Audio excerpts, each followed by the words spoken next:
Hello and welcome to Political Talks. I'm Emma Tritton. Some top stories that can be found this week. In Sioux Falls, the debate over an outdoor smoking ban continues Tuesday night. The latest ordinance adopted last year was met by disappointment for some, including Mayor Mike Euther. Supporters are hoping for stricter restrictions by limiting smoking at large events at parks. In national news, Republicans face intense pressure on their party's latest attempt to scrap Democrat Barack Obama's health care law. The latest GOP bill would let states escape a requirement under Obama's law that insurers charge healthy and seriously ill customers the same rates. Overall, the legislation would cut the Medicaid program for the poor and eliminate Obama's fines for people who don't buy insurance and provide small subsidies. Many pro-Trump farmers are worried that Trump's NAFTA, North American Free Trade Agreement plan, may negatively affect them. Changes to NAFTA could upset the corn, soybean, and dairy markets. The White House is currently split on what to do with NAFTA. While many of the president's advisors advocate for change, they cannot agree on a specific plan. Now, Professor Steve Horan, the advisor of the campus's College Republicans group, sits down with Political Talks reporter Jill Langland about what he hopes for the future of his party.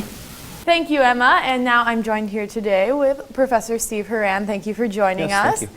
And I just have a few questions for you today about how you feel the Trump presidency has gone so far. Sure.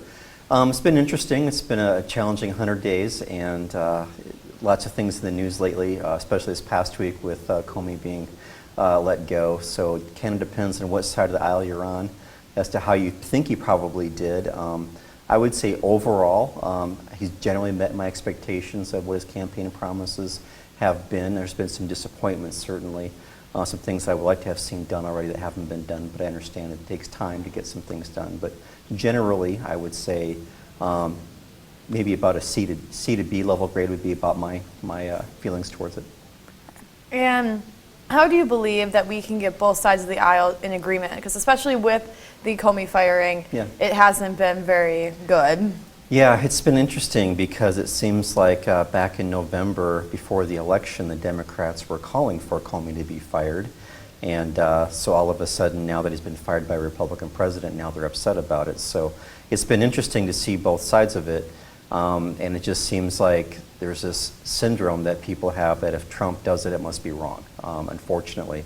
And it doesn't mean he obviously can be wrong. We're all human and can be wrong. But I would just like it to be more of a, let's just analyze the facts. Does it make sense? Should he have done this? Does he have the power to do this? Did it make sense in terms of how he's trying to run his administration, or are we just going to react politically that if he made this decision, well, it must be wrong? So I would like to see us get past that and just get beyond if he did it, it's wrong, or if a Democrat would have done it, it would have been right. We got to sit back and think about what are the facts behind what happened, and how can we analyze the facts and stop name calling and stop doing the drama and just get together and analyze the facts, just have a civil discussion. I'd like to see more people in Washington do that to give us a model to follow. But I think locally, I think that happens. I generally think that I can have a very civil conversation with anybody who disagrees with me, and we can agree to disagree, which is just fine. But thankfully, around here at USF, we've always just been able to talk about situations, and even if we disagree, that's okay. We never got the name calling, thankfully. Yeah. And speaking of USF, you are the advisor for the College Republicans here on campus. Yes. Can you tell us how, if someone wants to get involved with the College Republicans, how they can do so? Just get a hold of me so far. We've not really had too much of organized meetings this year. Some of the students that were going to be involved just got too busy with life and everything like that, and I totally get that. But if anybody's interested and wants to help me kind of get it going for next year, I'd be more than happy to help out. And just get a hold of me, email me, or call me. I'm around a lot this summer. I'm still around. I check my email all the time, so just get a hold of me, and I'll be glad to get it going. And do you have a phone number for them to call you just at? 6708, 331-6708. Anybody can give me a call. 6708. Awesome.